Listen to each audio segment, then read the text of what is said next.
విధ్వంసకర పాలన, అవినీతి పాలనతో రాష్ట్రం సతమతమైతే ఇక్కడ ఒక దుర్మార్గుడు మీ జీవితాలను అంధకారం చేసి భయభ్రాంతులు చేశాడు.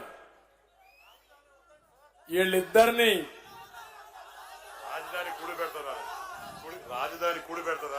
రాజధాని కూడు పెడతాడంటే గడ్డి తినే వాళ్ళకి కూడు గురించి ఏం తెలుస్తాం? మళ్ళీ వీళ్ళు మనుషులు కాదు. 10 ఏళ్ళు అయింది. 3 రాజధానుల మూడు ముక్కలు ఆటాడి ఈరోజు ఉండే రాజధాని పోగొట్టిన దుర్మార్గుడు 3 లక్షల కోట్ల రూపాయల ఆస్తిని, ప్రజల ఆస్తిని నాశనం చేసిన వ్యక్తి జగన్మోహన్ రెడ్డి.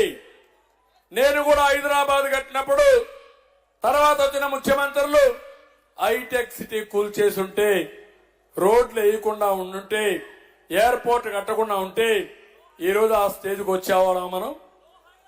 ఎవరూ చేయలేదు. ఎవరైనా సరే ఒక సైకోనే చేస్తారు ఈ పనులు. ఇప్పుడు ఆయన అంటున్నాడు ఒక మాట, నాకెవరు లేరు, పేపర్ లేదు, అందరూ ఒకటి అయిపోయారు. చంద్రబాబు నాయుడు మా చెల్లెలను కూడా విన్నోవర్ చేసేశాడు, వాళ్ళు కూడా ఆయన్నే సపోర్ట్ చేస్తున్నారు.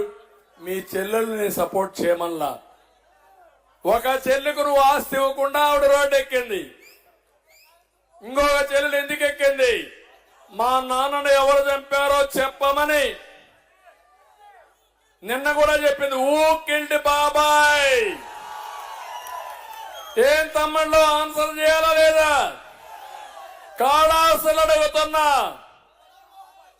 ఊ కిల్డ్ బాబాయ్, ఊ కిల్డ్ బాబాయ్. వైఎస్ఆర్ కాంగ్రెస్ పార్టీకి ఓటేమని అడుగుతున్నా. ఫస్ట్ సమాధానం చెప్పండి. ఊ కిల్డ్ బాబాయ్, దెన్ ఓటు అడగండి. అంటే బాబాయిని చంపడం అంత ఈజీనా? పక్కనే కుడి పక్కన అంతకుండా పెట్టుకొని, హత్య చేయించోని పెట్టుకొని అమాయకుడు మరి కలియుగం అంటాడు. నాకే అర్థం కాల. ఈ కలియుగంలో ఇలాంటి వాళ్ళు వస్తారని, జగన్మోహన్ రెడ్డి లాంటి వ్యక్తులు వస్తారని అప్పుడు బ్రహ్మం గారు కూడా ఊహించాల. లేకుంటే అప్పుడే రాశాడు కాలజ్ఞానంలో. ఇలాంటి వాళ్ళు వచ్చి ఈ కలియుగంలో ప్రజలకు ఇబ్బంది కలిగించారనుకుంటున్నారు. కానీ భగవంతుడు కూడా చెప్పాడు ఆ రోజు కూడా. అందుకే నేను ఒక మాట అడుగుతున్నా మిమ్మల్ని.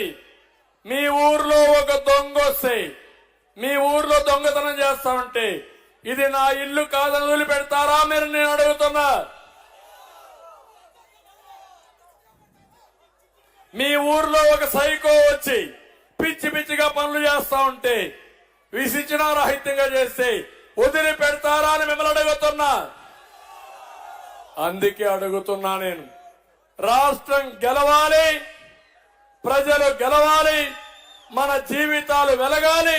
దానికి మీరు సిద్ధంగా ఉండండి. అందుకే మేమందరం కలిశాం. బీజేపీ, తెలుగుదేశం, జనసేన 3 పార్టీల కలయిక ఈ రాష్ట్ర భవిష్యత్తు కోసం. అందుకే మీరందరూ ఆలోచించాలి. ఒక సుధీర్ రెడ్డికి ఓటేయడం కాదు, సుధీర్ రెడ్డికి ఓటేసిన ప్రతి ఒక్కరు వరప్రసాద్ గారికి కూడా ఓటేయాలి. గెలుస్తాం. ఒకప్పుడు 99 అనుకుంటాను ఇక్కడ బీజేపీ అభ్యర్థి ఆ రోజు గెలిచారు.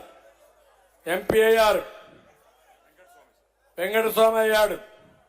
ఆయన కూడా ఐఏఎస్ ఆఫీసరే, వరప్రసాద్ కూడా ఐఏఎస్ ఆఫీసరే.